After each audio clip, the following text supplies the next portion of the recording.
Sukini nggih, Mbah.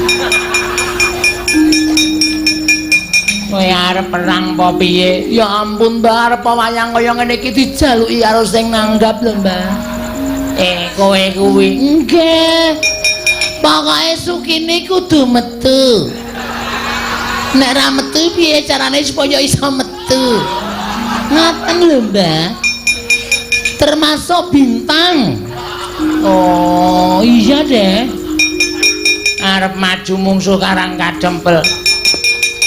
Jarene sing maju mantasaning para satriya gegeduking para prajurit. Terus, Mbah. Raden Sentyaki, Raden Gatotkaca, Raden Antaséna, Raden Antarja. Ya ampun. Masih muda semuanya. Iya. Aha. Itu obat buat gue. Ana maju kana. Iso ngalahke wong-wong sing belani Semar kowe entuk ganjaran. Oke, Mbah. Ning nek kalah ditugel gulumu. Aduh. Ya ampun. Guluming sithik kok ditugel lho, Mbah. Guys, kok kae mangkat aja kesuwen. Amuk Suramarata Jaya Marata imbang yen padha-padha. Raden Setyaki, Raden Gatotkaca, Raden sapa, Mbah? Antarja, Raden Antaséna, 1 2 3 4 maju bareng. Tak muah. Kelakon tele. Kebablasan. Tele kelakon tele ate kebablasan. Minggir, Mbah. Kula serah kepengen perang lho, Mbah. Iya wis maju kana. Ya ampun, Mbah iki kok dipotong. Masa kalingan sing ora ngrek. Pero siras budak kaya ngene iki. Sirah budak gak ida itu.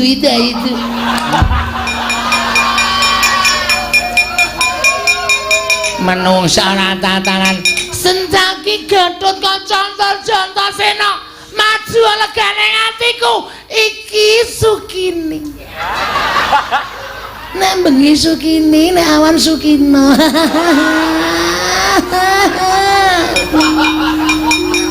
Jijik aku lho.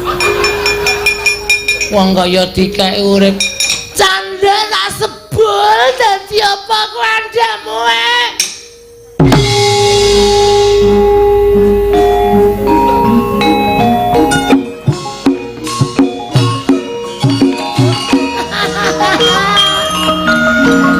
Asik tenane gamelane suarane apik. Kempule ya suarane apik. Gek Heli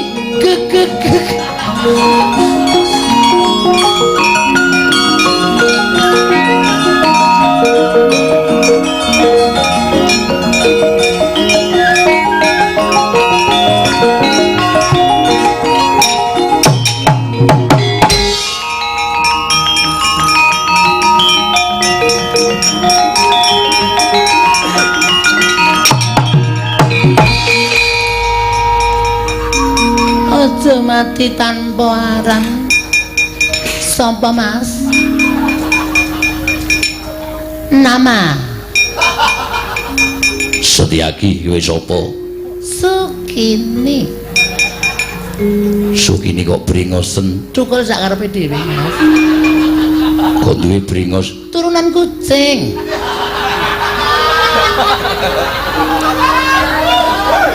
Kelingan nomor dagelane Mbah Gito Gati. Kok bringosen turunan kucing.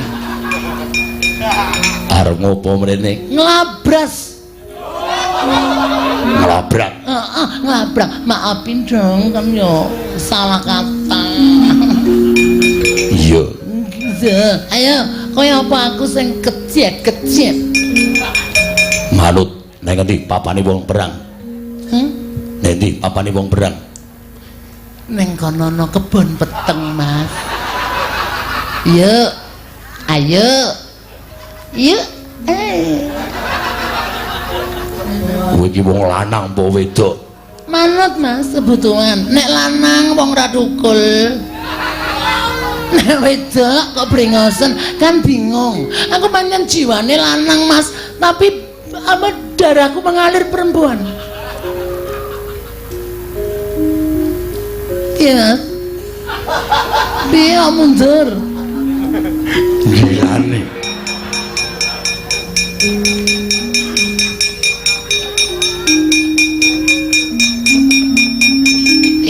Kaya pesawat.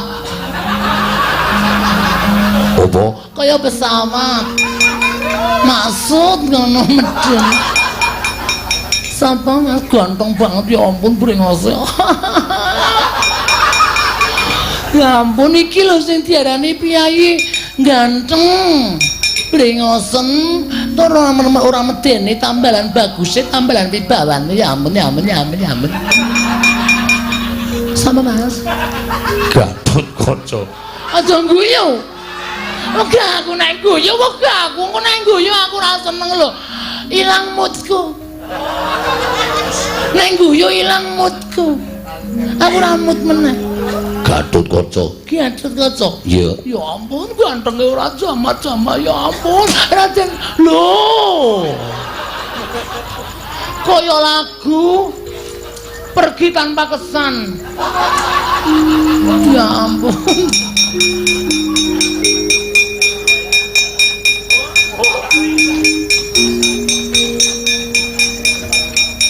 Mungsuhe kowe terus.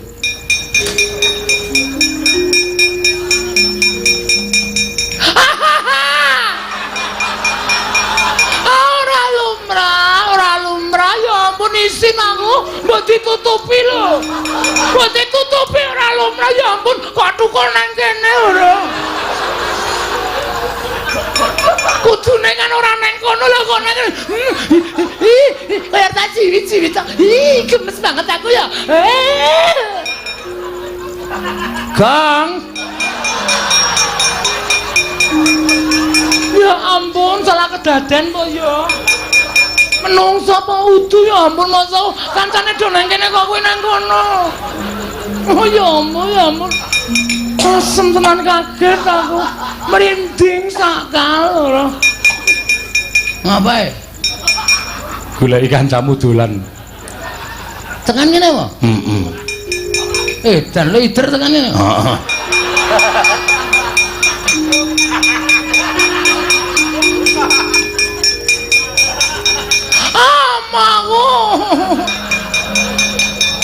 Karaku gila iki, Gong. Lah ngapa? Mbok kok anggere weruh irungku kok ditutupi mripate.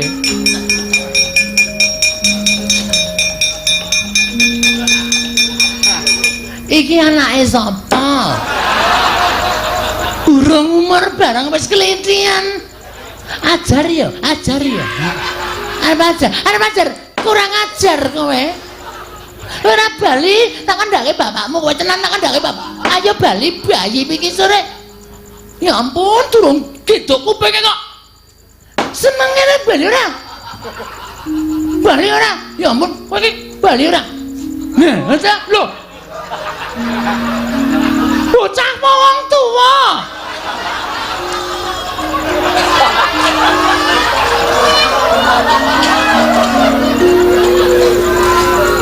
Kok wis peteng. Apa reng? Aku darani cah cilik. Ha terus bareng diplotroke dheke kaget. Bocah apa wong tuwa ngono. Aku ya kebangetan kowe itu. Ayo ben. Oh, dinggo hiasan kok.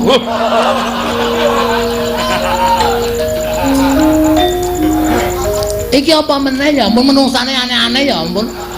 Iki apa meneh iki? Uang, Mbak. Ya ampun uang, heeh. Kowe sapa? Anake Semar, jenenge Joko. Dapure kaya kompor. Ngono Joko ya ampun, ya ampun rasane ana jeneng sapa? Bagong. Bagong. Heeh. Oh, kowe tau kurang 10.000 karo aku ya. Yo genepi nang kono yo.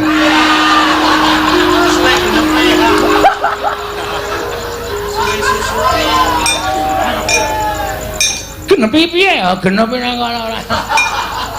Ra senengane ra. Modar kowe. Wong kaya ngono kok dingurip. Tok apake, Gong? Cekel-cekele cekel tatapke watu. Kene to. Iya. Ki kaya ngene. Iya, iya. Pingsut. Yo. Menang aku. Kok kaya nggon story HP, cah cilik do blesek-blesekan rai. Modar iki wisane, Tru. Wong kok ngene kok dingurip. Ah iya. Wis ben ditemu karo penditane. Ya ampun, ya ampun. Sugine. Kaming cukup semene nggonmu dadi prajurit Sugine wis apik kowe mati wae sok ndak dijaluki wong nanggap. Nek takoni Sugine wis mati ngono wae ya. Ndak bingungke aku Semar bangun kayangan kok Sugine kudu metu. Wis kowe mati wae Sugine. Pambukaning warana tarlen saking liyep layaping aluyup pindha pesating sumbena sumusuping rasa jati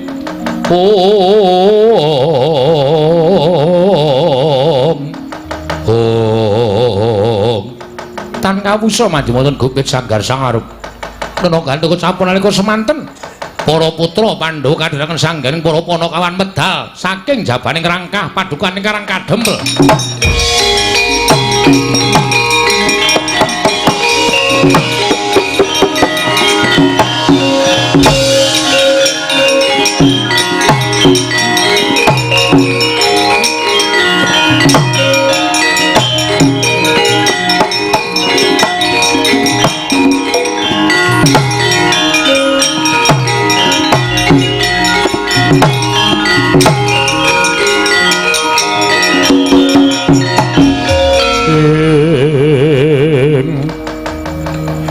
Kacarian putra lamun kawekasan nyeka wisanggeni maya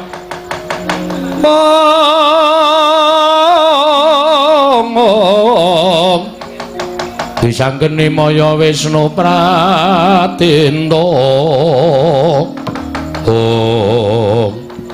Gong Non sing bibiti perkara iki mau kowe nggih pancen tak akoni. Kula sing nantang Ndara Setyaki, kula sing wani nduwa kekarepaning Sinuwun Prabu Ndarawati. Lah, mula aja nganti dikira Antasena karo kakangku Garukaca Kingko melu-melu perkara iki. Nek pancen kowe wis wani nantang kudu wani nandingi. Waduh. Kok kula lah sampean? Mengko nek kowe tanding kowe kalah, aku ngewangi iki wangun. Ning nek kowe durung tanding kok aku wis ngewangi kuwi ora wangun. Mengke ya nek kula meng kalah, nek modar ora usah kuwatir tak uripke. nganggo napa? Nganggo banyu sumutku iki. Ki nek diperes metu banyune bisa nggo nambani wong loro nguripke wong tekaning pati. Yakin? Ya, Ora ngapusi lho iki. ora. Anakku jek cilik-cilik lho. Iya. Nang nganti aku mati tenan, sing ngopeni anakku sapa? Wis ora usah kuwatir. Mak cilik Setyaki kae tanding ngono sik. Engko nek kowe kalah mlayu ning aku tak sik rembugan karo mak cilik Setyaki. Estu nggih, Den? Ya, Ndara Garukaca nggih nggih. ya Bagong ora usah kuwatir. Nyuwun pangestu. Dikira wedi karo Raden Setyaki tak ngetokke kekendelane Bagong. Ya sing ati-ati ya, Gong. Nggih.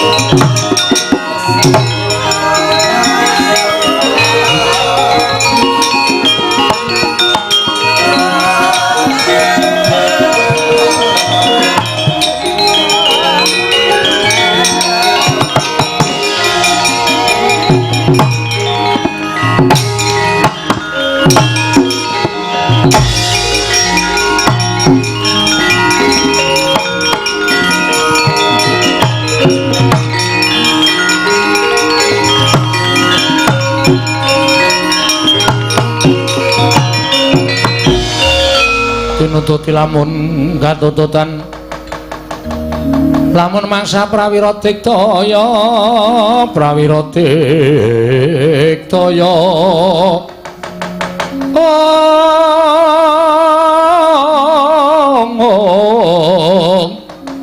Rananggana magawe gelarira wang-wang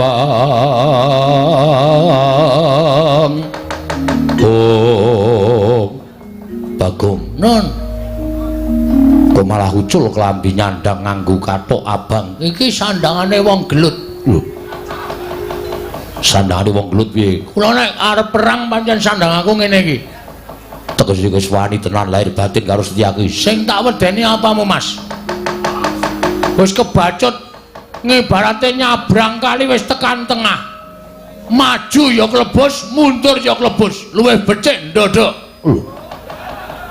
ndodok piye wis pokoke sisan klebus yen ngono kuwi wis ora ngeman karo nyawamu tak eman sebab apa wani karo Setyaki sing tak wedeni apamu kowe mbantu Sinuwun Darawati aku mbantu karo bapak semono uga sampean senopati ning Darawati nek ratu gustimu diganggu karo wong sampean mesti ora trima padha karo aku bapak nek diganggu karo wong Bagong ya ora trima Bagong iki anake Semar Semar ki wong tuaku meng arep bangun kayangane kok ratu Darawati kok melu-melu meng mergo diutus karo Bathara Guru ayo nang kene dibuktekke Setyaki apa Bagong sing tekaning pati ikhlas karo nyawamu ora kok wani nantang kaya ngono wis kepepet kok kuwi yen mungsuh karo aku mati tenan kowe tak tibani tanganku mesti pecah sirahmu dadi loro kowe mesti tekaning pati sing dadi nyatane rasa meden-medeni aku iki ngarat kerupuk 8 ambyar kabeh kok seming sirah kok mung dadi loro ayo sing dadi nyatane ngene marganing patimu nuwun sewu nek sampean kewirangan karo Bagong Ndara Setyaki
kowe kaget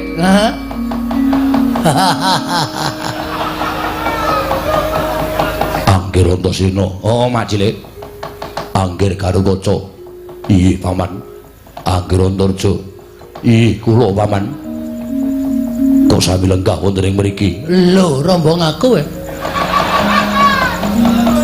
rombong aku dadi kowe iki mau asline mung tak pancing aku asline wani karo kowe iki jane asline wedi ning kowe tak pancing kowe bungahe ngantil karo Bagong saiki lho wadya balaku samapta ing gati sawiga ing diri narwane karo Bagong coba saja potol sirahmu musuh Ndara Garukaca sembur melonyo awakmu Giten ora waduh mbok ngono iya Anggir Antasena ana apa Lek?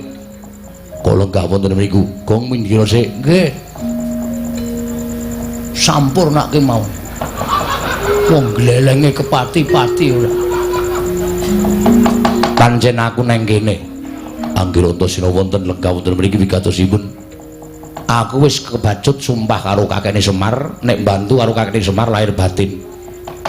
Monggo kakekne Semar paring dawuh karo aku ora perlu dibantu babakan Prabaya Brana Picis ning dibantu babakan kekuatan. Yen ana pacoban ingkang bakal tumama kakekne Semar nggone bangun kayangan, aku sing tinanggenah supaya nyingkirke pacoban mau.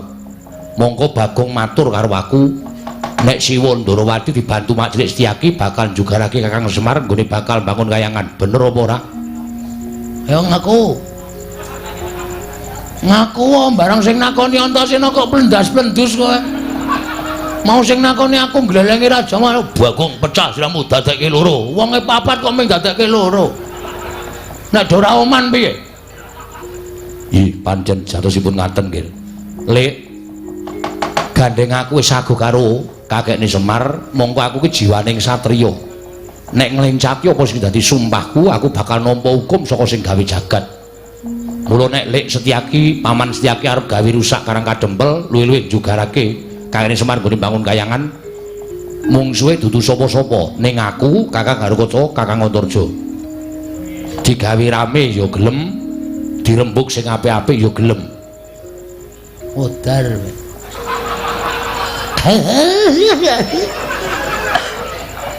Kene ya pucet. Kowe minggat sik, ora usah kan cerewet. Kowe arep ngece. Ora usah ngece ayo lunga. Nggih teng mriki mawon. Ning aja omong. Lho kok manungsa kok ora entuk omong. Ora usah nyaur saur manuk. Oh nggih. Wis ngene wae. Saiki Mak Cilik arep kepiye carane? Aku ming manut Kakang Garukaca ya samapta, Kakang Antarja ya samapta. Tur meneh aku tak nyuwun prisa karo Mak Cilik. Nek kakekne Semar arep duwe gawe bangun kayangan kok sinuwun Prabu Ndarawati, Siwa Ndarawati jugarake kakekne Semar. Monggo ming nampa dawuh pangendikaning Wang Pikulun Bathara Guru. Sejatine kakekne Semar iki ora bakal mengembari marang panguwasaning Pikulun Bathara Guru ora. Ning bangun kayangane kakekne Semar kuwi bangun para kawula sak negara Kamarta supaya uripe mbane kaya ning kayangan Suralaya tentrem, ayem, rukun, ora padha bentak sirah, ora padha kejegan. Rukun ayem tentrem linambaran manembah marang panguwasaning Gusti kang karya jagat anut kapercayane dhewe-dhewe kuwi karepe kakekne Semar. Supaya uripe kawula sak negara Kamarta ki padha macinamatan daya dinayan. Ora ana rasa mungsuhan siji lan sijine. Kabeh padha sayuk rukun tembayatan manunggal siji ngangkat praja negara Amarta supaya mujudake negara ingkang kuncara hanjayeng bawana. Coba aturku kaya mengkono mau pikiran. Salah apa bener? Nek Wang Pikulun Bathara Guru kok parem jugarake kakekne Semar nggone bangun kayangan miturut Mak Cilik Setyaki bener apa salah? Monggo niate kakekne Semar ora bakal ngembari marang panguwasaning Wang Pikulun Jagat Girinata, ya Wang Pikulun Jatimurti. Antasena wis saguh dadi betenge kakekne Semar. Nek pancen Mak Cilik Setyaki tetep bakal mbantu karo Siwa Ndarawati, Pukulun Bathara Guru. Ya wis nuwun sewu nek kepeksa sampeyan diwaneni karo anak-anak sampeyan dhewe. Diwaneni karo anakmu Randu Gumbala, diwaneni karo Kakang Garukaca, diwaneni karo Kakang Antarja. Aku njaluk ngapura nek aku wani karo Mak Cilik Setyaki.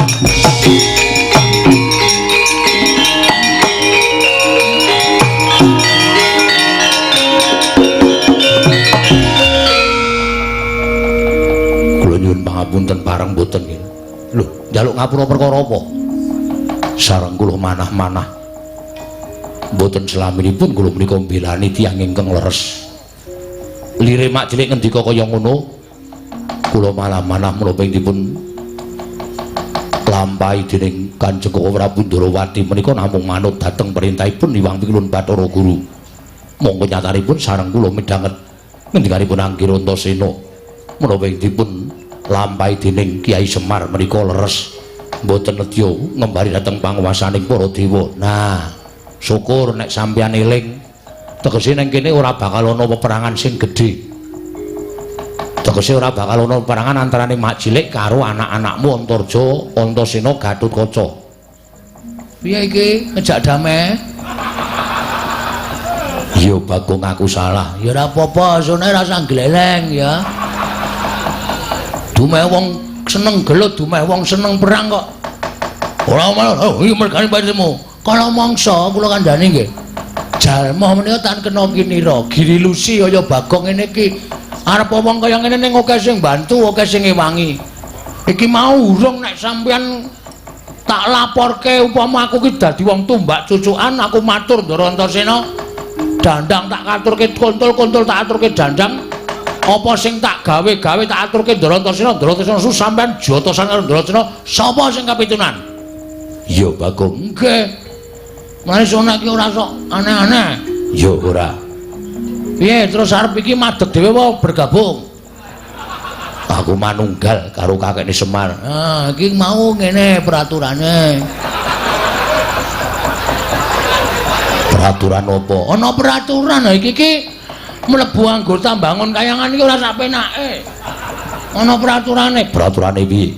Syarate iki mau Ndara Antasena, Ndara Gargaca ya maringi aku. Menehi apa? Lho, tiket bergabung. Apa iya? Aja seru-seru. Piro? Mano cahe kelase?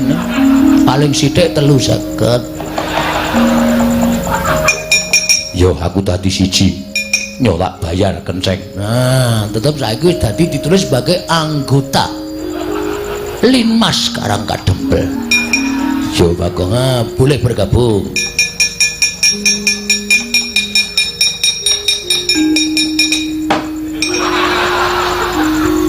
Balik ke? Apa tau? Balik ke? Ora tau balik ke aku moh ngewangi bapakmu. Bapakmu ki ora duwe niat kaya ngono kok malah digunakake karo anak-anake sing tumindahe sing ora apik. Ayo balik ke.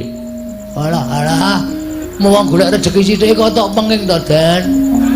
Mbok ora masalah. Ora ana sing menehi Bagong lek jaluk Jaidan. Kene bali. Meng mampir tok. Ndekno aku dijaluki. Aja sok njaluk ngono iku isine-isine kowe ora dicukupi karo bendaramu. Nggih, nyuwun ngapunten. Terus niki sapa sing ngajeng methuke Sinuwun Ndarawati cobi?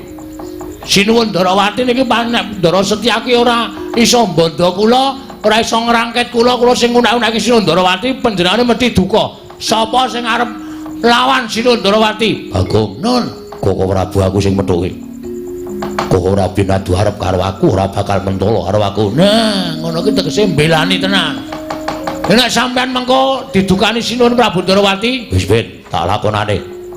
nek dipecate dadi Senopati, Aku melu Kakang Semar. waduh, nyuda jatahku. Anggota anyar nyuda jatah cilaka iku.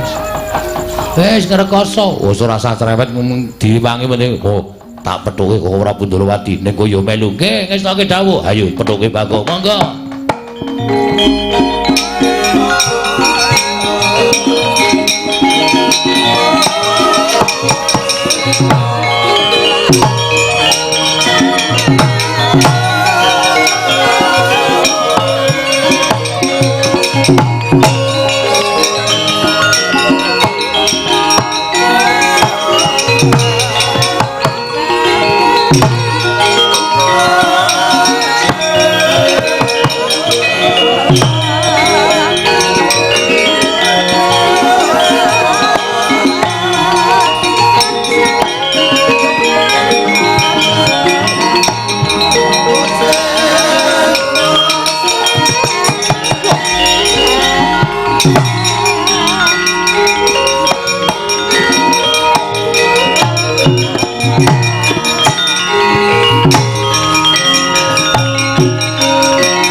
Setyaki kok neng kono? Inggih. Lah kok dadi kowe malah nang mburine Bagong iku mau tak dawuhi supaya nyekel Bagong, lah kok malah kowe nang mburine Bagong. Nyuwun mapunten, mboten nginten babar pisan.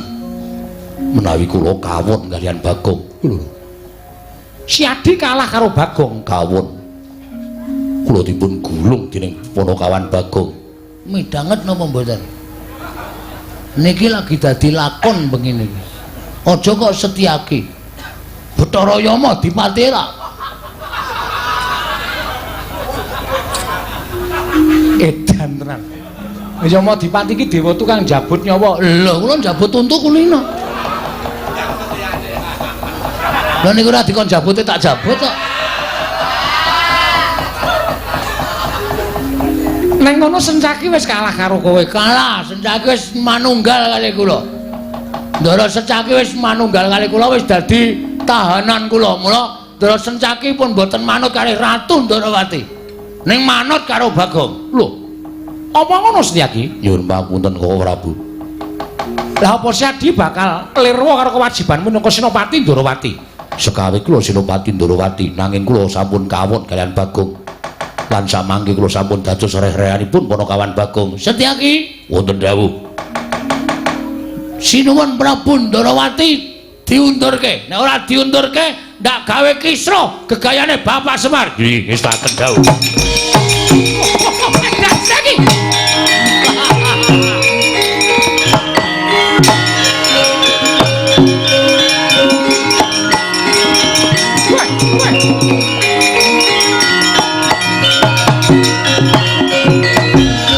Kowe iki piye? Aku ki ratu Gustimu kok tak junjung sampeyan dhewe. Kondur. Lho, bali piye? Sampun ngantos ganggu kalian pun Kakang Semar. Setyaki, aku ratu Gustimu. Samangke kula sampun kawon kalian Bagong. Kula mboten badhe manut kalian sinten-sinten kejawi kalian Bagong. Jagat Dewa Bathara Setyaki. Wonten dawuh. Pun Kakang Ratu ing Mandura Prabu Baladewa dawuh Setyaki. Undurna Nyai Kresna. Mriki ngestaken dawuh. Kowe lah edan tenan iki. Iki lakon apa lah kaya ngene iki? Mundur mboten. Setyaki aja kaya bocah. Mundur mboten, boten mundur. Paribaksa kula ingkang kunduraken. Weh lah karepe dhewe.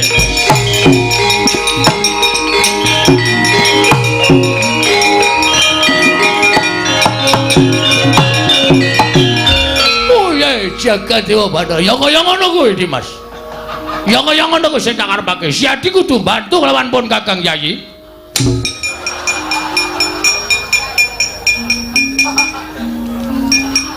Dikecake ndasku. Mergane wis kresnane wis lunga, aku isih acting. Ha wis cilaka iki. Wo, lah edan tenan. Truk. Kowe iki ngapa e? Ora tok celuk kok. Ngapa? Wo, bener kok.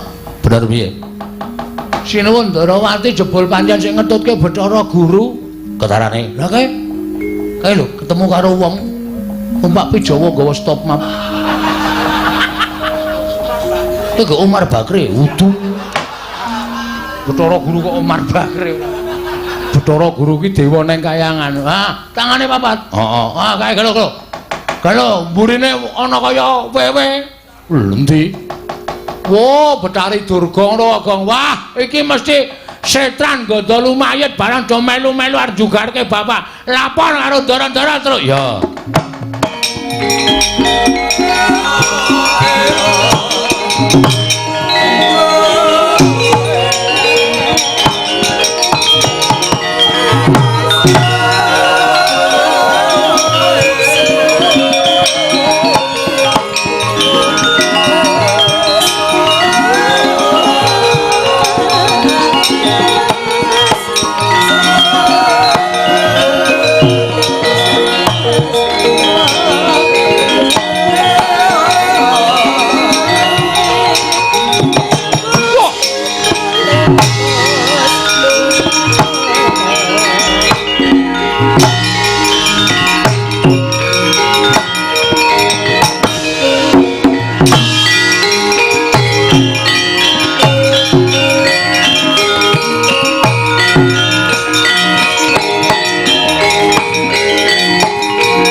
Nututi lamun katututan lamun mangsa prawira tiktaya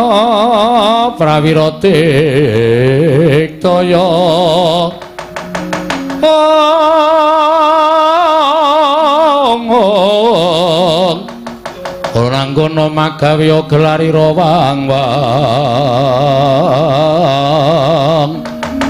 Oh, wah.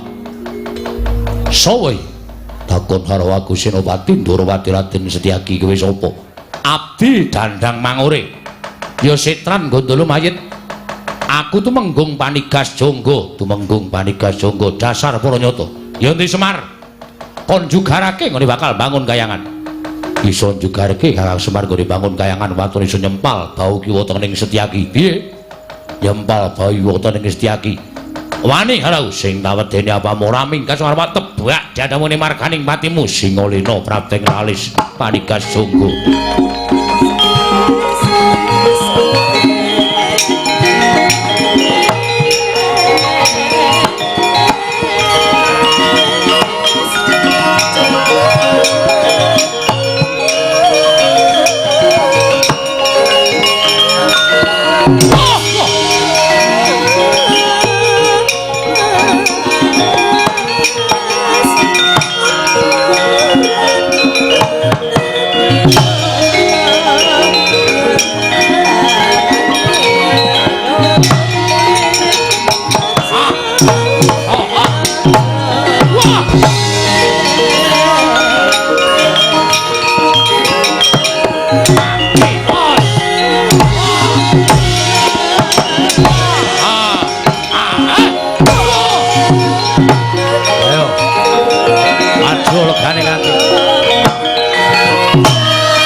Mayu.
Wis apa? Tumenggung Prawara Kendra. Abdining Betari Durga. Ayo, Bumi Angus Karang Kadempel. Tugelen-gelune Ganukaca klakon mati dening kowe. Yo. Ah. Wait. Ah. Wait. Ah.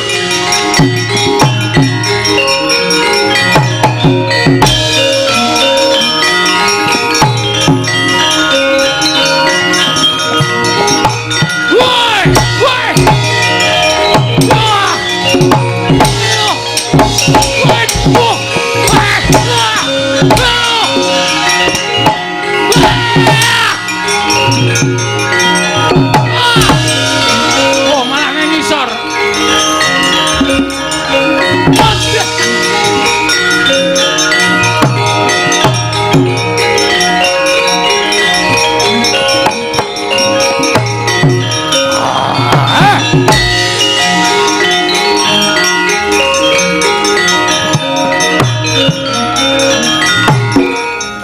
Sawa Antarja sapa abdining Betari Durga Kalanjaya yo bali ora sawadya balam ora bali babati gawan wah mati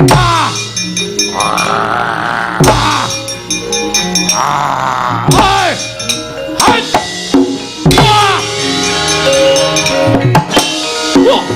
waduh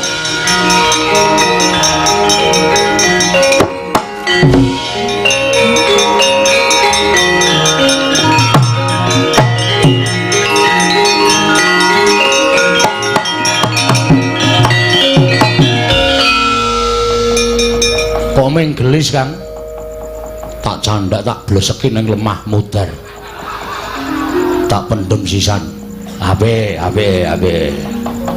tegese sampeyan kuwi kerang ora nggo okol ning nganggo akal saya mubal wadyabala dandang mangure sing praena ngati-ati lho Kang ayo Dimas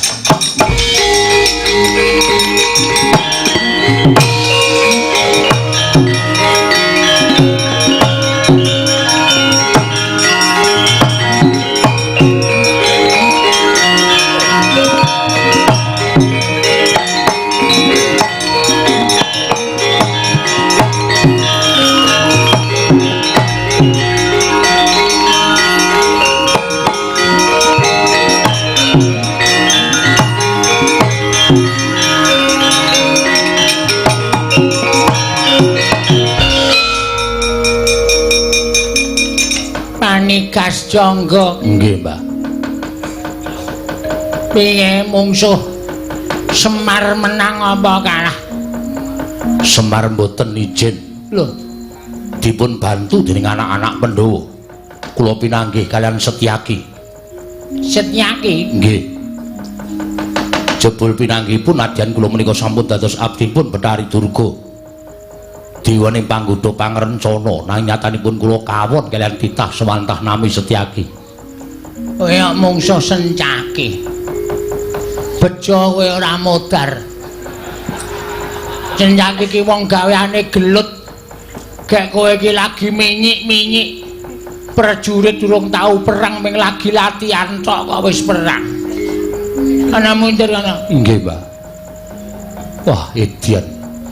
Tangane antepe ra jamak-jamak ming cilik ning kok antepe dilatih kok ana iki olahraga saben dina kowe ming madang wae sembuyane wong dandang mangure kok anggere ketemu kok ming madang ramadang semabut semboyan kaya ngono kok dipeng-pengke ora mati kula Mbah sumbang suanu prap sapa jenengmu? Nggih.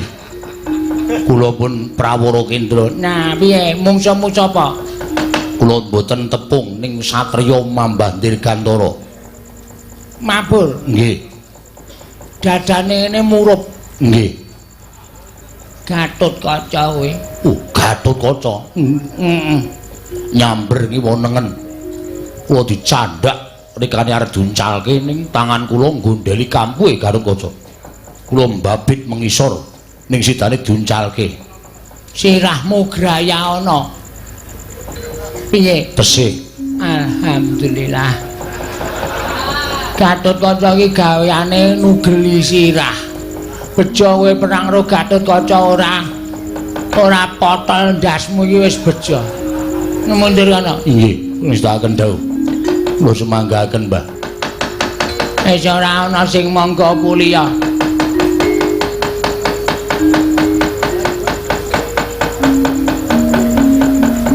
Sampai iki prajurit sing arep maju.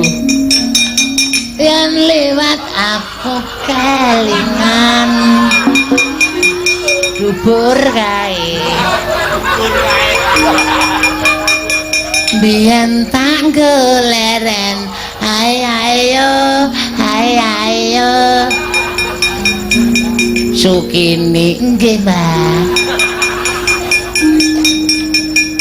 Kowe arep perang apa piye? Ya ampun, Mbak, arep wayang kaya ngene iki dijaluki karo sing nanggap lho, Mbak. Kowe kuwi nggih. Pokoke Sukini kudu metu. Nek ra metu piye carane supaya iso metu? Ngaten lho, Mbak. Termasuk bintang. Oh, iya deh. Arep maju mungsuh karang kadempel. Jarene sing maju mantasaning para satriya gegeduking para prajurit. Terus, Mbak. Raden Sentyaki, Raden Gatotkaca, Raden Antasena, Raden Antarja. Ya ampun. Masih muda semuanya. Iya. Aha. Itu obat buat gue. Ana maju kana. Iso ngalahke wong-wong sing belani Semar kowe entuk ganjaran. Oke, Mbak. Ning nek kalah ditugel gulumu. Aduh. Ya ampun. Guluming sithik kok ditugel lho, Mbak. Guys, kok kae mangkat aja kesuwen. Amo Suramrata Jaya Marata imbang yen padha-padha. Raden Setyaki, Raden Gatotkaca, Raden sapa Mbak? Antarja, Raden Antasena, 1 2 3 4 maju bareng. Tak muah. Kelakon tele.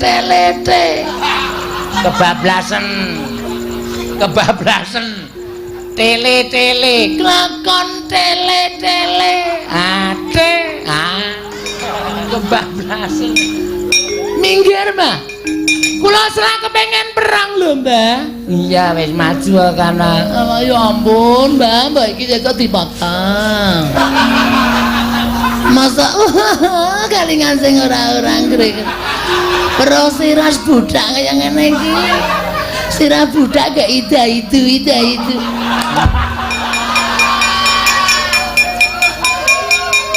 Menungsa tatanan Sentyaki Gatotkaca Antarja maju legane atiku iki Sukini. Nek bengi Sukini, nek awan Sukina.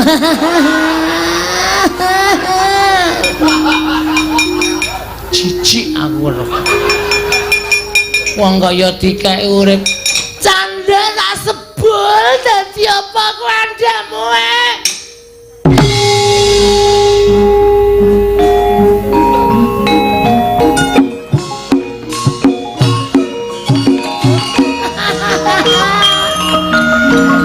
asik tenane gamelane suarane apik kempule ya suarane apik gek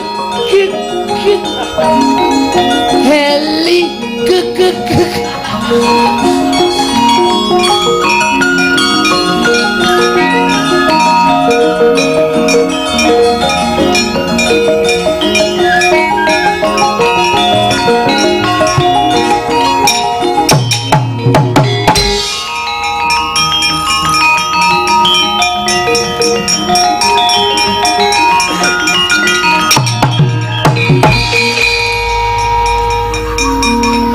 mati tanpa arang.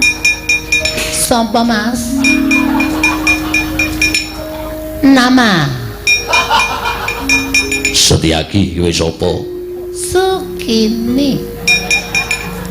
Sukini kok bringosen. Cukul sak karepe dhewe, Mas. Kok duwe bringos? Turunan kucing.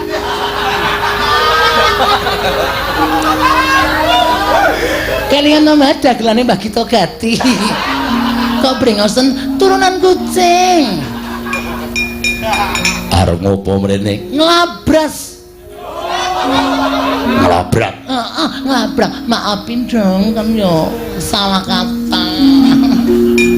Iya. Gitu. Ayo, kaya apa aku sing kecet-kecet. Manut nang endi papane wong perang?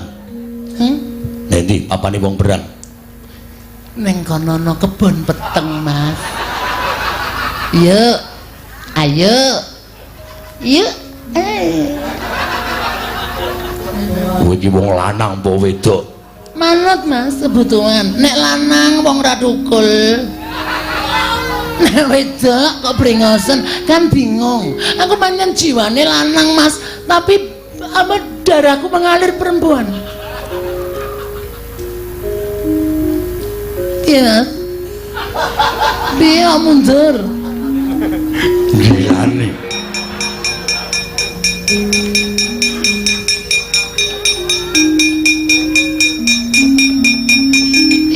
Kaya pesawat. Apa? Kaya pesawat. Maksud ngono medun.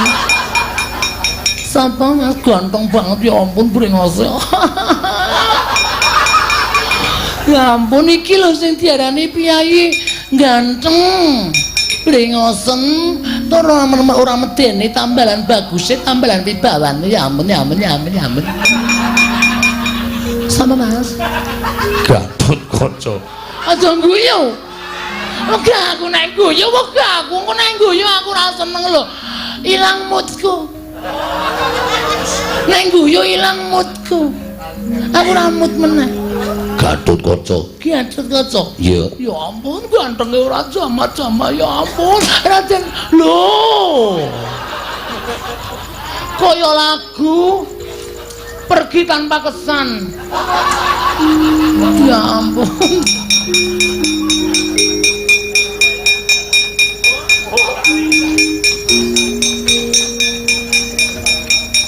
Mungsuhe kowe terus.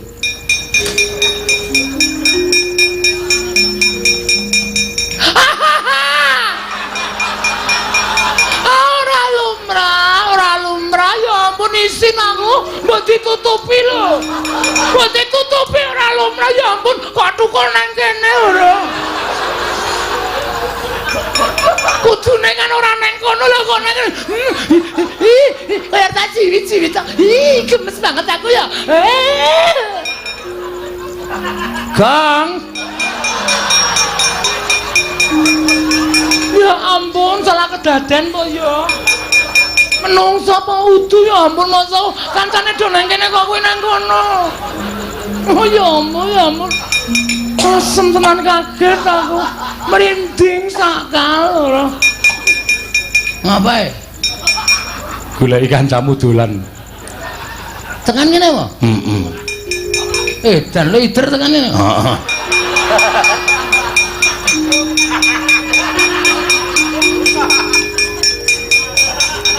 Amaku. Karaku gila iki, Gong. Lah ngapa?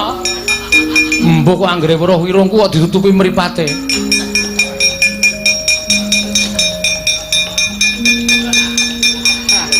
Iki anake sapa? Urung umur barang wis kelitian. Ajar ya, ajar ya. Arep ajar, kurang ajar kowe. Ora bali tak kandhake bapakmu kowe tenan tak kandhake bapak. Ayo bali bayi iki sore. Ya ampun, durung gedhok kupinge kok. Seneng ngene bali ora? Bali ora? Ya ampun, kowe iki bali ora? Nah, aja lho. Bocah wong tuwa.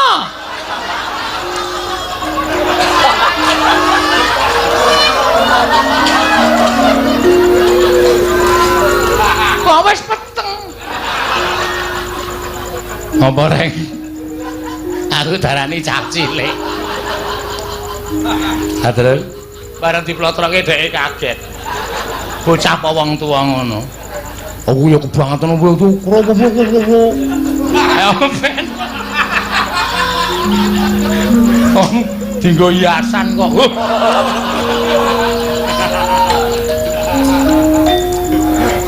Iki apa meneh ya ampun menungsane aneh-aneh ya ampun. Iki apa meneh iki? Uang, Mbak. Ya ampun uang, heeh. Kowe sapa? Anake Semar, jenenge Joko. Dapure kaya kompor. Ngono ae Joko ya ampun, ya ampun rasane aneh jenenge sapa? Bagong. Bagong, heeh. Oh, kowe tau kurang 10.000 karo kowe ya. Ya genepi nang kono ya.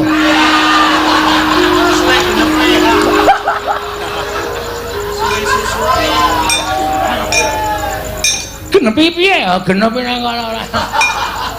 Ra senengane ra. Odar kowe. Wong kaya ngono kok dingurip. Tok apake, Gong? Cekel-cekele cekel tatapke watu. Kene terus. Ya. Ki kaya ngene. Ya.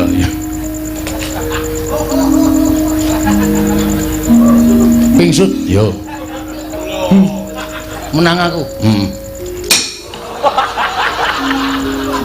Kok kaya nggon story HP, cah cilik do blesek-blesekan rai. Modar iki wisane, Tru. Wong kok ngene kok dingurip. Ha iya. Wis ben ditemu karo penditane. Ya ampun, ya ampun. Sugine. Aming cukup semene nggonmu dadi prajurit Sugine wis apik kowe mati wae sok ndak dijaluki wong nanggap. Nek takoni Sugine wis mati ngono wae ya. Kok ndak bingungke aku Semar bangun kayangan kok Sugine kudu metu. Wis kowe mati wae Sugine ra saweneng.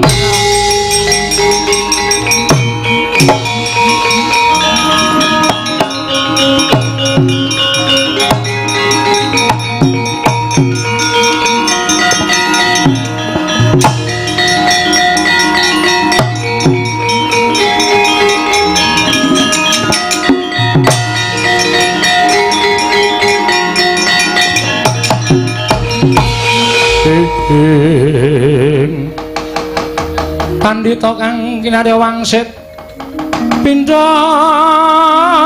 kumbang ngajaping tawang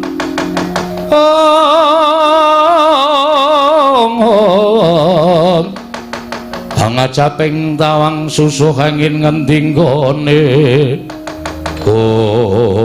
Durga wonten maring adawuh Kresna Janaka mboya keduga gawe jugaring Semar nggone mbangun kayangan ingkang tan wurunga bakal ngembari marang panguwasa ulun kawon muninggi lajeng marangipun nadyan wadya balamu bubar mawu tanpa isa kinungkup wektu dina iki parenta marang para dubriksa para yaksa para berkasaan jim setan supaya kanthi laku alus aja kasat mripat gawe geger karang kadempel yen perlu putra-putra Pandhawa kae susupana jiwane supaya padha gejekan dhewe kanthi kaya mengkono karang kadempel bakal geger yen wis geger Semar ora bakal kelakon bangun kayangan Bathari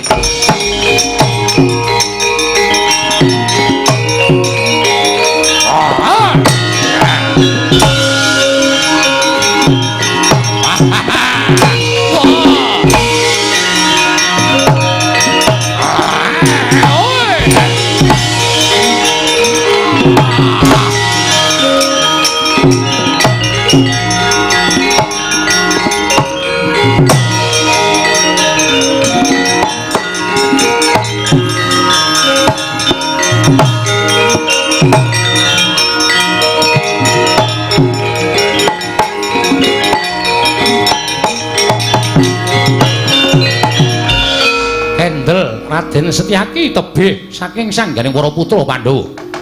Nalika semanten angen-amenan penggalih satemah nglangut penyawanging Harya Setyaki nyumurupi wadyabala saking Dandang Mangure sami bubar.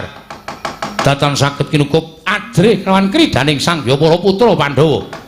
Nalika semanten datan mangertos lampahing alus balaning Betari Durga Jim Setan Priprayangan ingkang sami ngramyang sakinggiling Karang Kadempel. Siga angslup ana angganing Raden Setyaki dadi mbranang pasuryaning nenggih Raden Setyaki.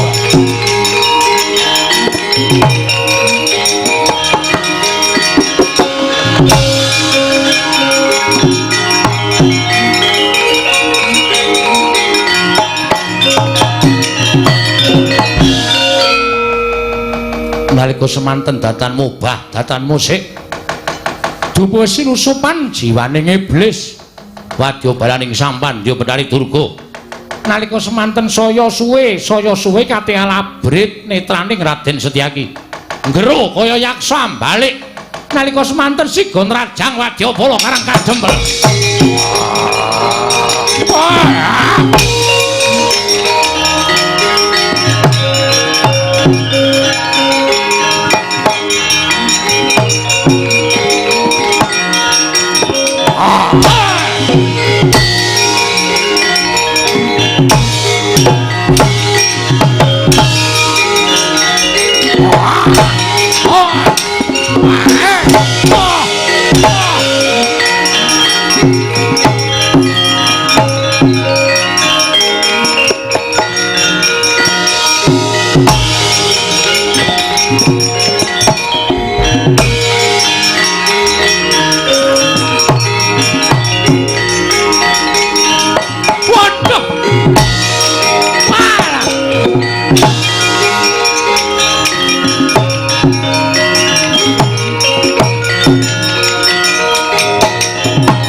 Geger ten.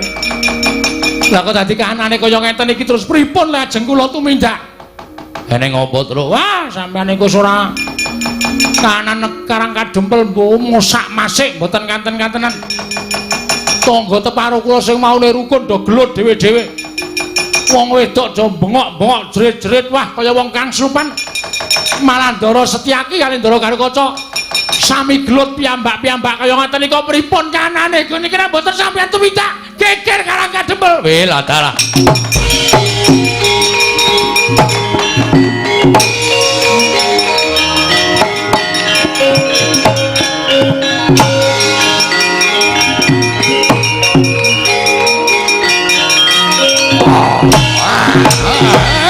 Ayo.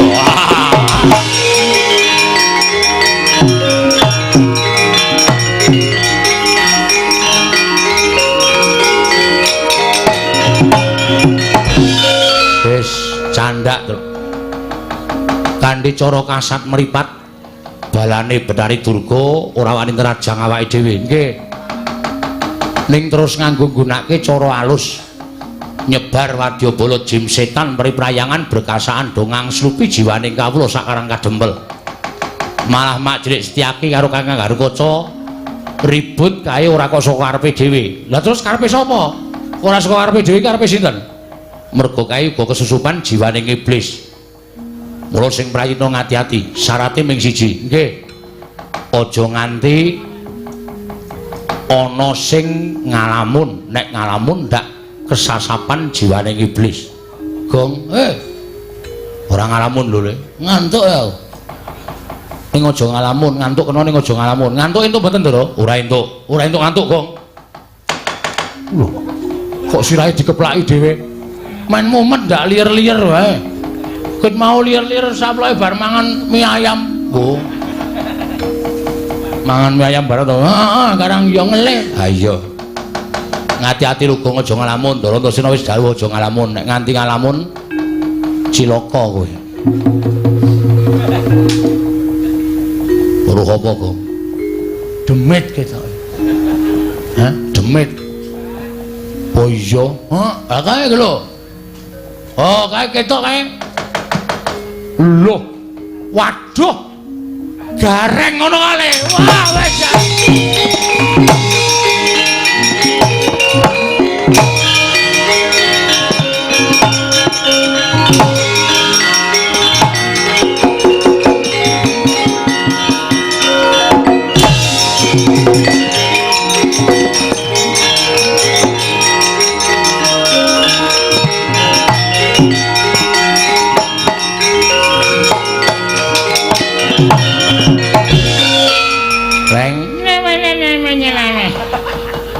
Tenang ora. Gareng Kang Slupan kok. Isine minene isine. Mesti Kang Slupan anu iki demit bayi iki. Kering somong. Icil-icile. Ayo metu. Metu saka ragane kakangku. Metu. Metu. Gong jarene wong tuwa mbiyen, Heeh. demit ki wedine diuser-useri barange wong. Tenane? Heeh. Oke. Wis sabar. Ngono aku wae, Truk. Iya. Aku sing wis seminggu ra adus. Iya. Tak usah-usahne ya. Iya. Ora.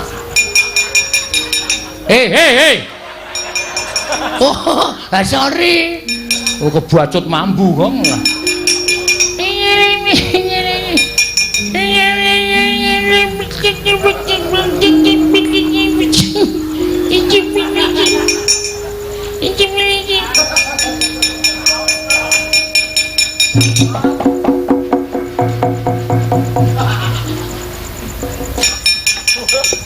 Isih merem itu Terus, oke.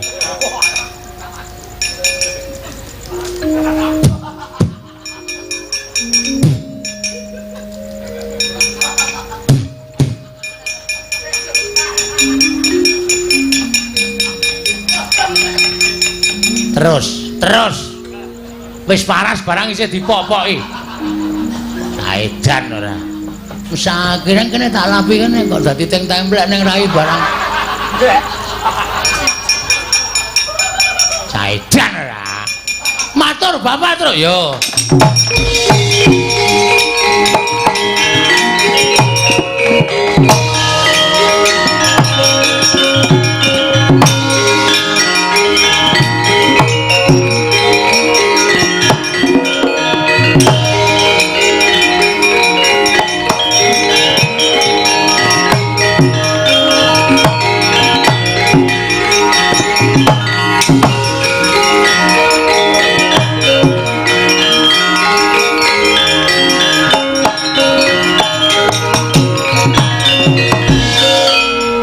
Pripun enten napa, Den? Kek aku matur saning Kakek Semar. Nggih. Aku mau wis janji bakal bantu marang sampeyan. Nggih. Lah kersane ning jebul kekuwataning Siwa Ndarawati sing dadi siji karo Kakek Bathara Guru lan uga dibantu karo kakekne Bathari Durga. Iki kelakon gawe geger Karang Kadempel. Gawe geger pripun? Sawise nggunakake wadyabala menungsa ora iso nerabas sarta iso ngasorake kridaning para putra. Bathari Durga nggunakake wadyabala perjineman. Ya kuwi wujuding jim setan priprayangan sing ngangslupi jiwane kawula sak Karang Kadempel. Wekasan Karang Kadempel geger. Akeh wong sing maune tepung dadi ora tepung padha gelut regejegan. Rame banget. Wong wadon jerit-jerit nganti kaya Kang Slupan. Iki mesti tingkah polahe wadyabala saka Dandang Mangore. Pancene iblis tenan.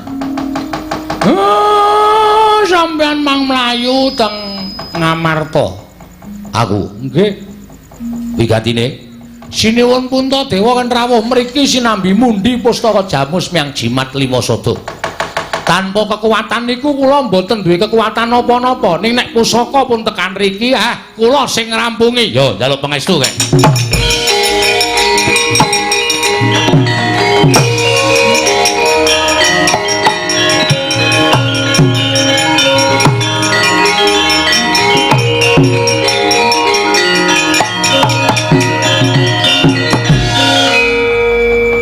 Petro dalem Pak gareng karo Bagong tok jak njaga kiwa tengen Karang Kadempel aja nganti klebon jim setan mriprayangan.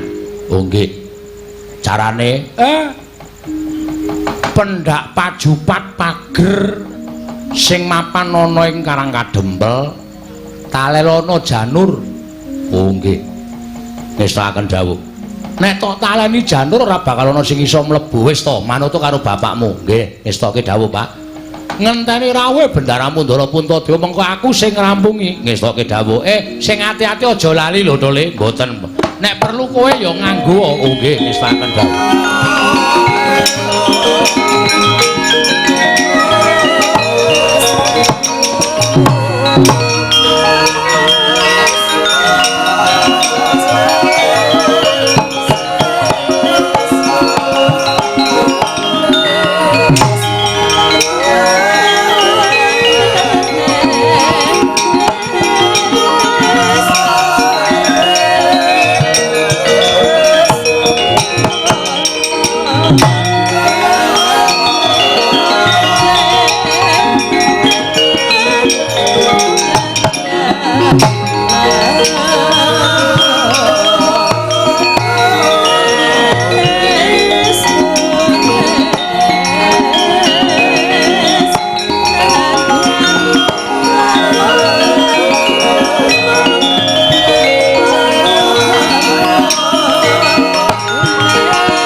Sinayeng manglung mintonaken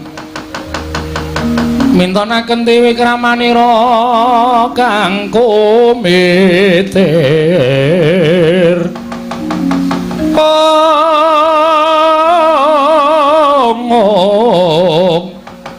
kang mitiran ing asta aneng asta Arjuna wonten maring adhawu yen ora tumandang kok katone nista temen nata Ndrawati ing atase aku wis ago nyendikani dawuh perintangi Wang Pikulun Manikmaya para wadyabala dandang manguris padha gawe kisruh kanan Karang Kadempel mekaten Koko Prabu apa ora prayoga lamun pun Kakang lawan Siadin limbung ana ing jroning Karang Kadempel menapa mboten mangke kelingseman krana badhe kadenangan bilih kula lan paduka Kanjeng Koko Prabu tumuli nimbrung wonten telenging Karang Kadempel. Monggo nyatanipun Kakang Semar menika sampun apal kaliyan paduka Kanjeng Koko Prabu miwah sampun apal kaliyan ingkang rayipun Janaka.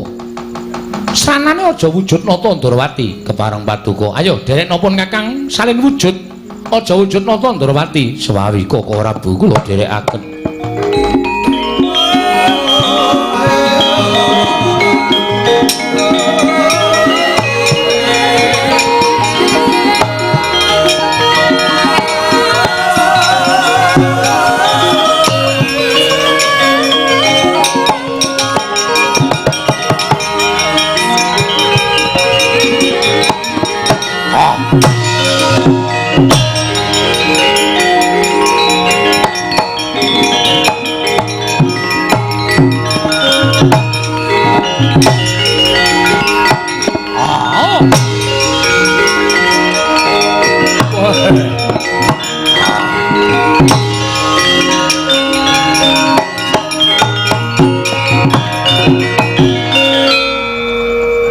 Wujud kaya ngene yen to awake dhewe nimbrung ana ing Karang Kadempel ing wis mosak masik merga kawulane wis digawe minger kiblate karo Iwang Pikulun Pandya Betari Durga ora bakal kaderangan Yai Koko Prabu ingkang rayi namung nderek kersa paduka Kanjeng Koko Prabu ayo dibudhalake nimbrung gawe geger Karang Kadempel aja nganti monggo yen tok kapirsanan dening Wang Pikulun jagat Girinata kowe karepipun Kakang ora tanggung jawab ora nyambut gawe monggo kula dherekaken Kakang Prabu.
angening kalanggawan aglar pandhan muncar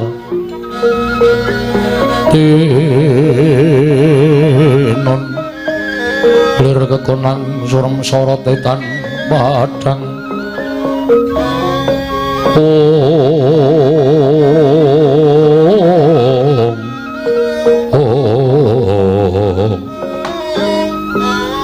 kadanging pun Kakang Yayi Werkudara barep kakangku apa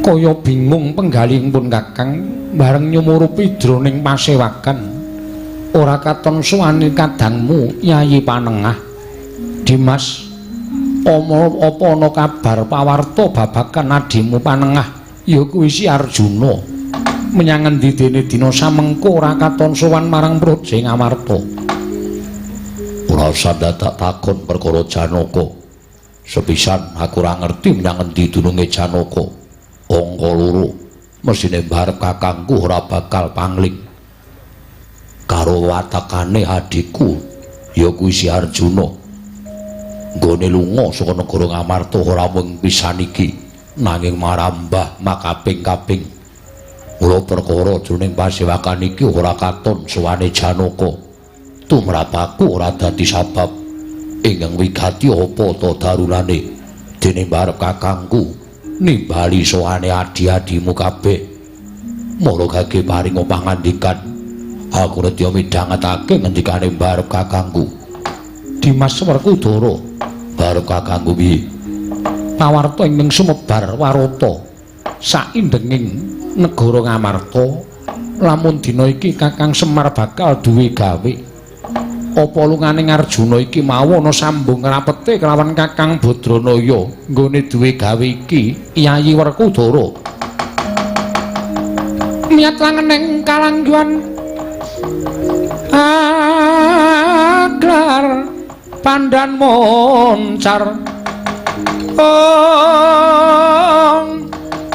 tinon ler kekonang surem sorot etan padang kasor lan pacaring purnameng gegono dasare mangsa katiga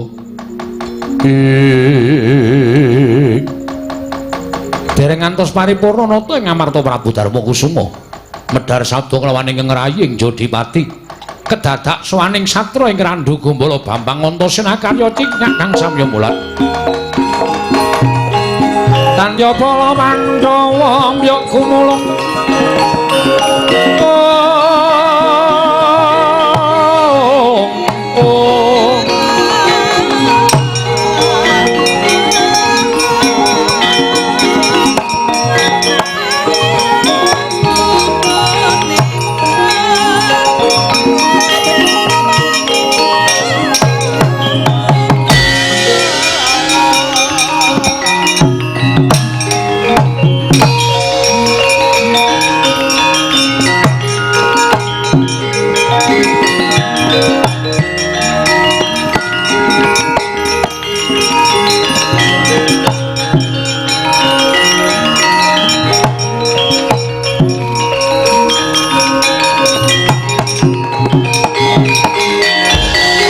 Mara remangusumya ngambrengengen kadi karonaning gaswase dosang gondo astrat maja lengleng lalu mangulati Antasena gawe kaget wakmu ing Ngamarta sowan tanpa tinimbalan sing gedhe pangapurane Pakdi aku sowan tanpa tinimbalan wah caedan ning apa gawe kaget wong tuamu sowan negara Ngamarta sepisan ngaturke bekti ngaran Pakdi karo Kyaine Jodipati iya tak tampa angka loro sowanku ora saka Ngrandu Gombala Pakdi nanging aku budal saka Karangkadempel midhanget pawarta yen to kakekne Semar bakal duwe gawe monggo bareng aku karo Kakang Garwaca Kakang Antarja sowan ning Karangkadempel kakekne Semar prasaja yen to bakal mbangun kayangan nanging dudu kok kayangan papan sing endah kaya dene kayangan dudu kakekne Semar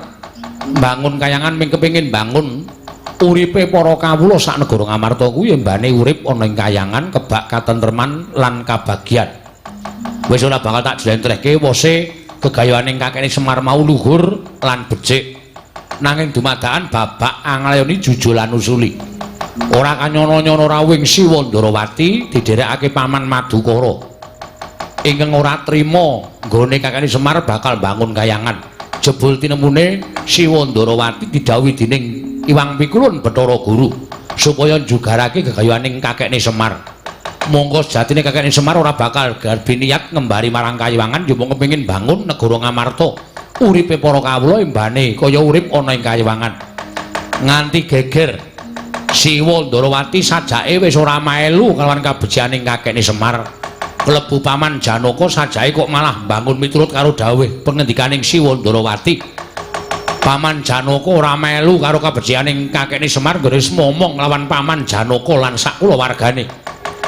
Dina samengko karang kadempel geger aku diutus Kakekne Semar supaya mboyongi Pakde Puntadewa ndak aturi tindak rawuh ning karang kadempel supaya mundi pustaka Jamus Klimasada dadi sarana tentreming karang kadempel Pakde.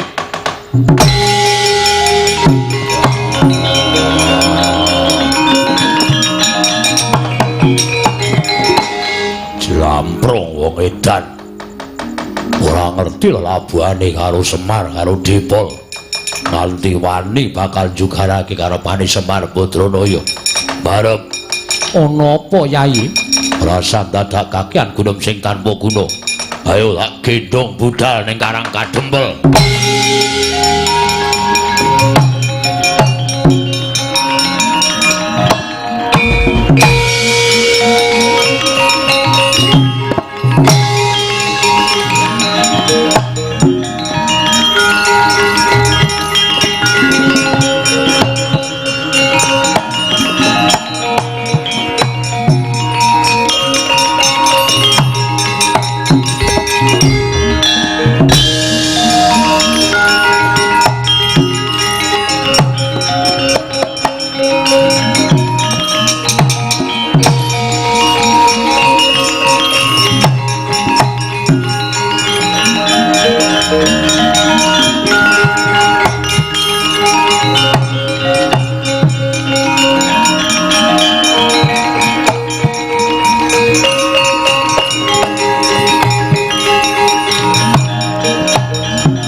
Den mrayetna semuri resika balik titiyane gandayane tresanya purnama sasi matur nuwun nggih Den Ndarantasena ya kek tiba padha-padha sinuwun Ngamarta Kakang Semar pancen kepara nyata Ndarawerku Dara ya Dipol aku sing tekan kene ature anakku Antasena apa pancen kepara nyata kula niku ora tau gawe-gawe mbok menawa Sinuwun Ndarawati mung kaprawasa rasa pekewuh kalih Manikmaya kaprawasa rasa sing ora kepenak karo wong tuane dhewe merga Sinuwun Ndarawati niku titis Wisnu niku anake guru kasan Sinuwun Ndarawati nilar dhateng raos pangraosipun anggenipun sampun sambet memitran kalih Semar pinten-pinten taun laminipun malah piyambakipun ingkang wantun lan mentala badhe njugaraken niat kula oleh kula bakal mbangun kayangan sabanjure keparenging Kyai Nayantaka kula nyuwun ngambil pustaka Jamus Klimasada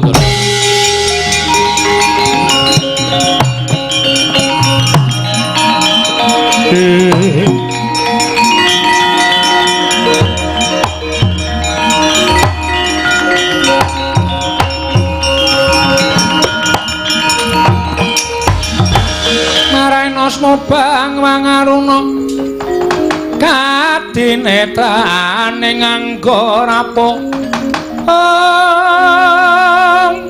sabdaning kukila ring kanikara sageter kene donganing kunglir wuwu sing pini panca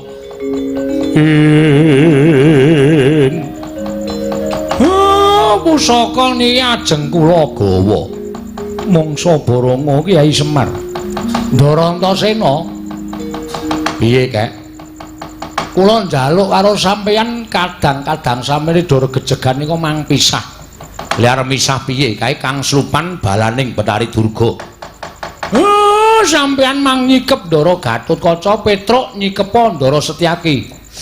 Awak ora penake, Pak. Gelem ora? Ora gelem tak sepatani dadi ungkrung. Medi pangan ika. Lho. Semar kok tepung ika barang iki.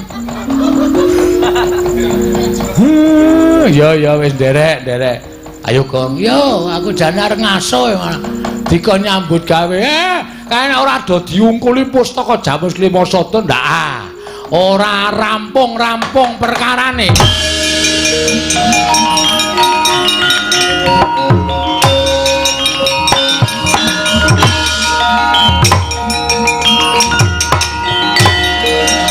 Yo Gong, yo.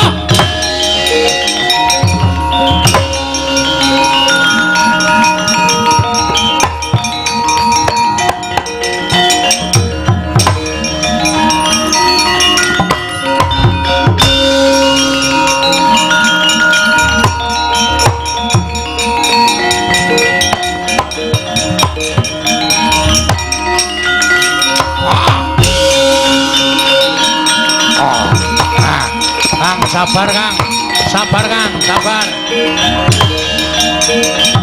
Oh iya, iya.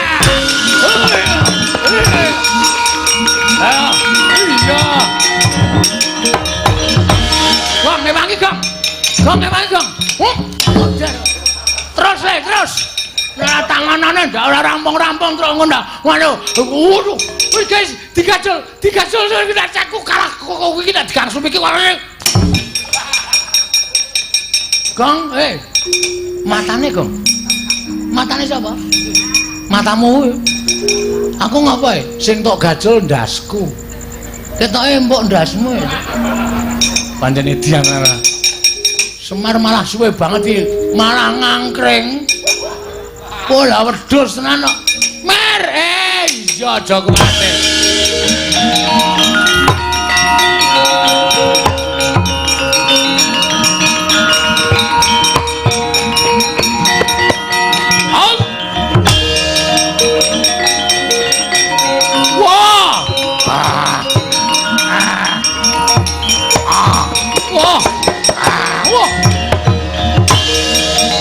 Sabar Doro.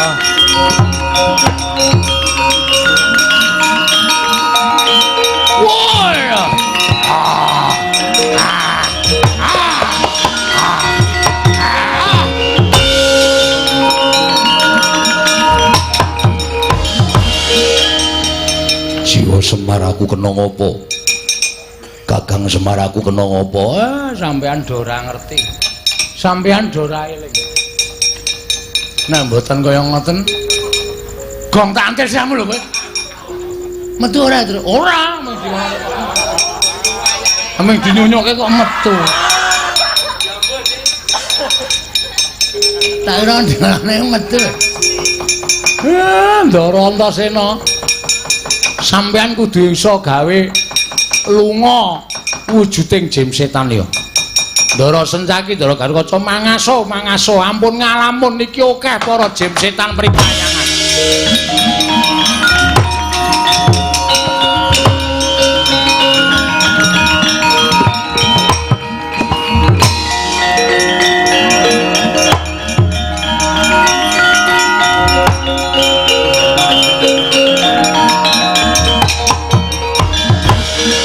Kowe dadi kawula Karang Kadempel kok ora gelem nyambut gawe Bagong rene. Nggih. Jim setan pirang-pirang. Kawula Karang Kadempel tilik ana nek do Kang Slupan.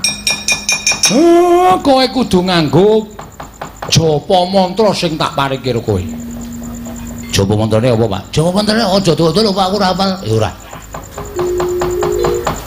Teguh yuwana slamet. Slamet saka kersaning Gusti.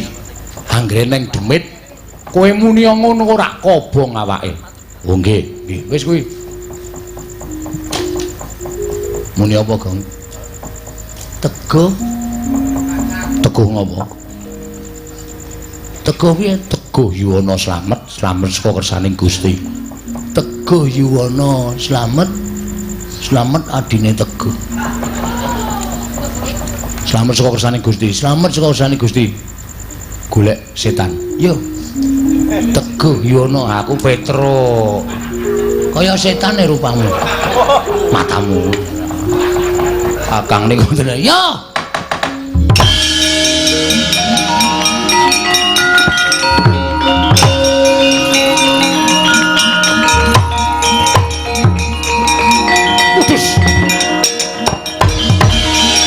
Teguh yuwana slamet, slamet saka kersaning Gusti.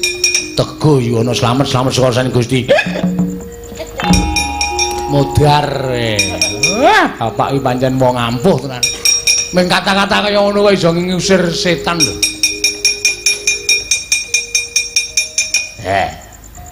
Ayo.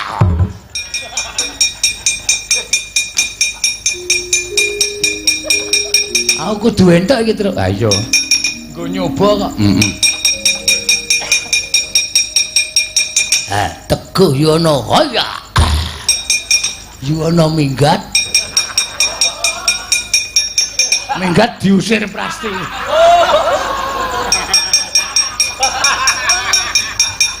Ayo cet.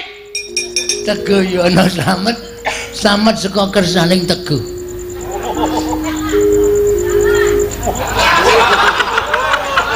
Teguh yuwana slamet. Slamet nang ngone yuwana. Waduh.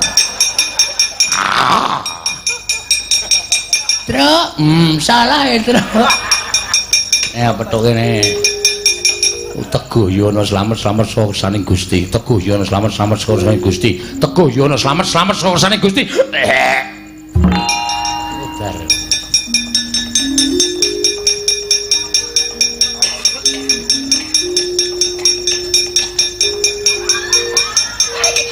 Waduh. Iki kok nggawa teken kok gathuk ro awak. Teguh yuwana slamet. Teguh yuwana slamet. Wedian iki kok iso nguthik-uthik cangkem ya. Teguh yuwana slamet. Dan tekan buri banang Teguh yuwana slamet saka kersaning Gusti. Teguh yuwana slamet saka kersaning Gusti. Teguh yuwana slamet saka kersaning Gusti. Modar we.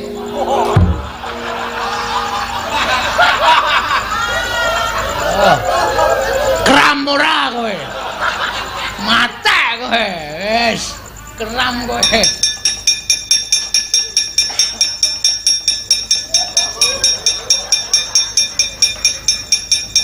Gong, singkirke Gong. Siap. Wait.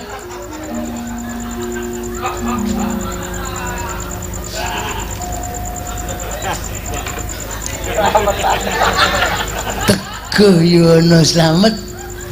Slamet saka kersaning iki. Setan.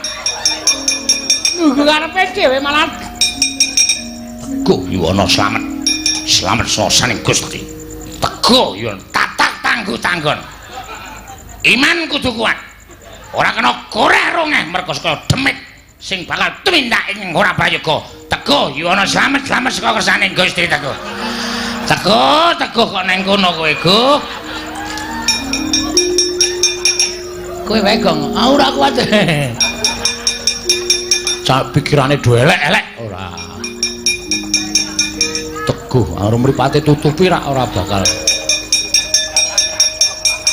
Teguh yuwana slamet, slamet saka kersaning Gusti.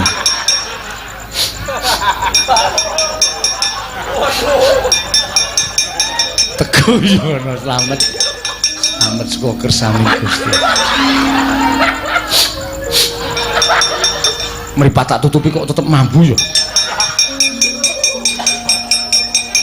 Tego Yuwana slamet saka kersaning Gusti. Tego Yuwana slamet saka kersaning Gusti. Halo, Semare ora kuat kok.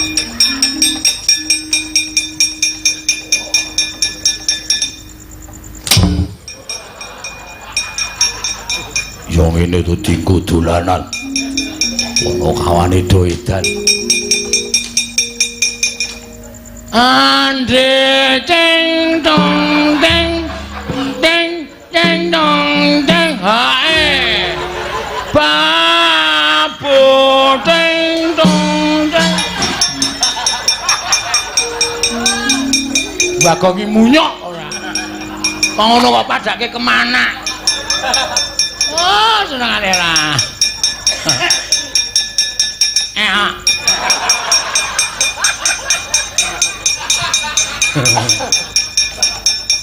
Ora do edan.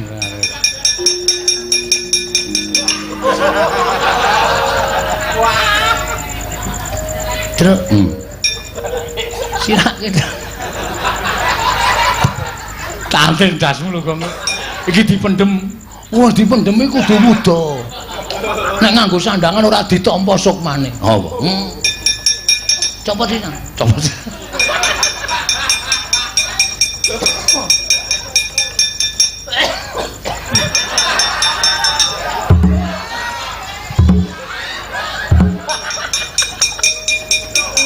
Kandhane senengane ngayal.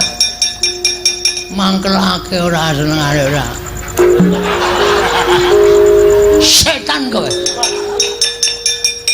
Tego Yuwana slamet saka saning Gusti. Tego Yuwana slamet saka saning Gusti. Tego Yuwana slamet saka saning Gusti.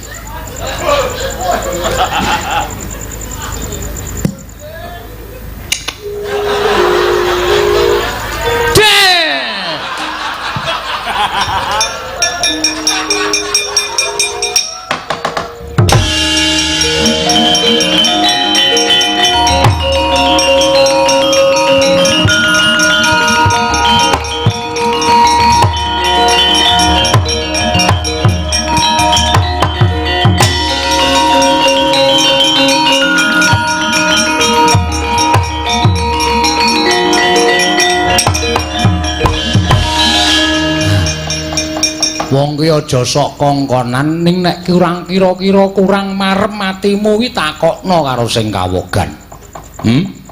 Kakang Semar badhe mbangun kayangan bener.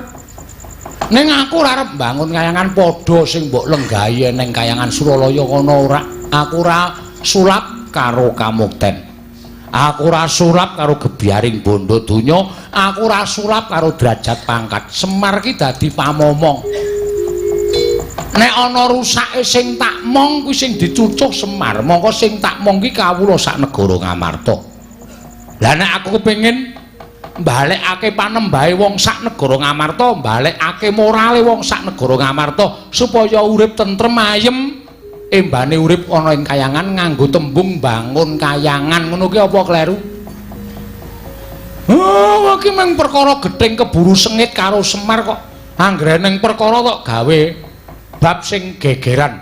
Anggere ana tembung sithik tok gawe perkara. Janjane piye to? Sirmu piye coba aku tak takon karo kowe, ha? Ayo, kowe bloko. Karepmu piye, Guru?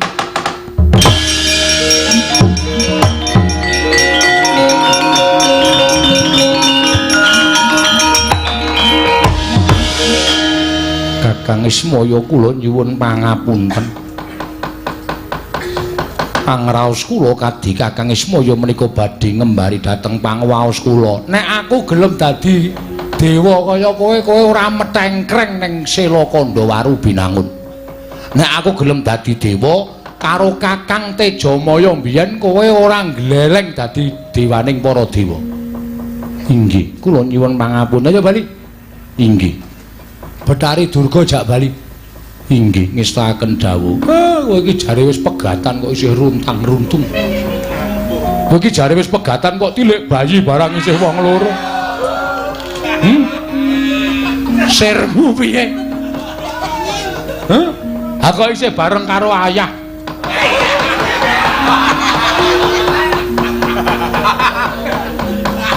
Inggih, Kang. Inggih piye kaya ora kena.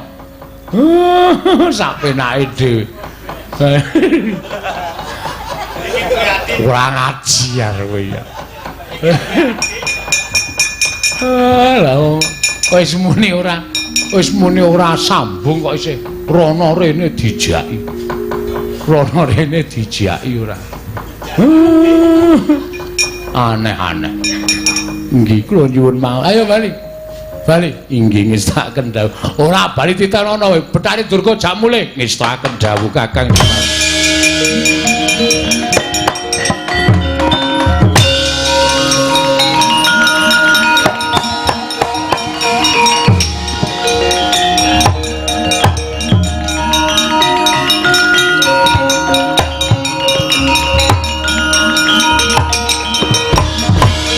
Durga, wonten maring adawuh.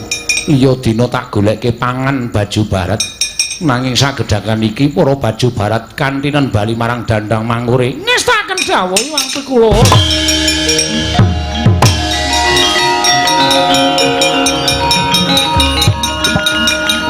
Oh.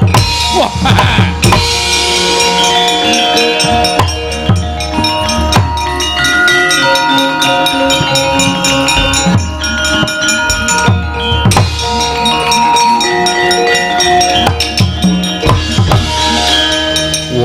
Satriya gagah ora tepung karo kowe, urung tepung karo kowe. Cetha lekmu dadi buta durung suwe. Lho. Durung suwe piye satriya kondang? Saka ing Jodipati nunggul pawenang kabeh menungsa padha ngerti Raden Werkudara. Kowe ora tepung karo Werkudara. Lekmu dadi buta mung lelamisan. Durung suwe buta, durung pinter dadi buta, dadak dadi buta. Wah, gaglak limpamu ndi Semar? Yo tampan ono. Waduh. Ngono.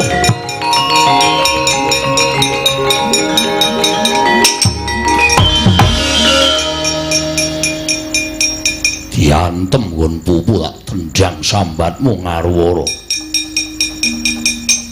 Cetha yen kowe dudu ratu buta, nanging kowe siwijining ratu ingkang wicaksana. Ora nggunakake peperangan, ketok banget nggonmu ora iso perang. Wah, kepastian.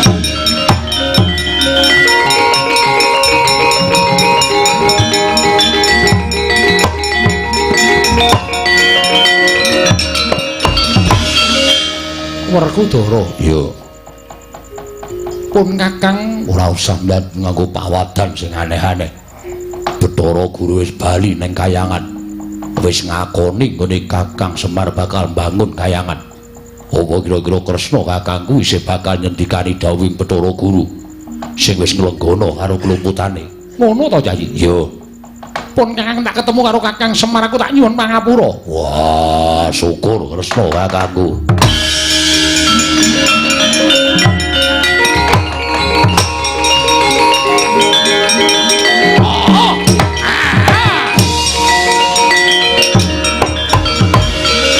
Ayo, amuk Werkudara, mbok culke ora. Amuk Werkudara, mbok culke ora. Amuk Werkudara, wah macan ngeyel. Wah! Wah! Wah!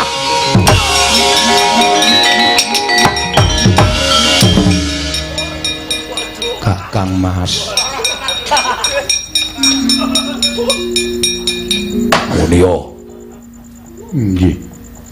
Nyuwun pangapunten. Dadi macan nyokot sapenake dhewe ngerti watake kakangmu. Kowe dimong karo Semar ditutke rono rene. Malah bakal dadi palange Semar nggone bangun kayangan. Kowe dhewe utek apa ora? Nggih, kagungan. Nggo ngopo? Kangge mikir. Kena ngopo menggo isen-isen ndas. Ngaku Wah. Bunto kakangmu Werkudara, anak-anak kabeh wis sarujuk lawan Semar kuwi bangun kayangan. Yen kowe dadi palang banting nang kene.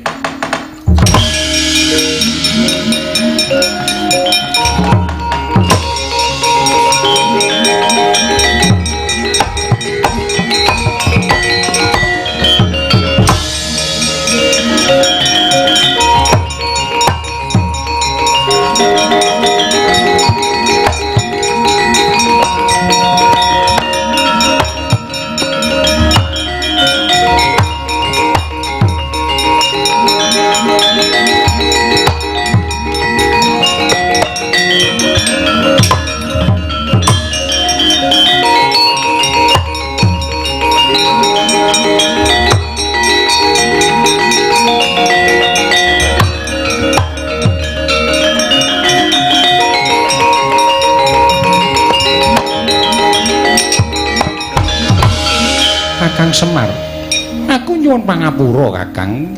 Mboten napa-napa. Kula iso ngrasake lan kula iso ngembake awak kula. Upama kula dados sampeyan, mestine nek didhawuhi karo wong tuwa ya ora bakal selak. Merga ora kepenak. Iya. Nanging yen to Iwang Pikulun Manikmaya wis nampa dawuhing Kakang Semar sarta wis kelon gono lan iso nampa apa kang digayaning Kakang Semar, mbok keparengake aku tetep nyengkuyung marang gegayaning Kakang Nayantaka. Bah, mboten napa-napa, Den. Sing jeneng wong mlaku niku kanggo sandung kesrimpet. Kadang kala sok kesrimpet karo trumpahe dhewe. Mongko niku dienggo saben dina, ngoten niku ngibarate. Dadi kesrimpet merga perkara sanak kadang mitra kawruh niku wis lumrah. Waton gedhe pangapurane niku bakale dadi wong sabar, dadi wong ikhlas.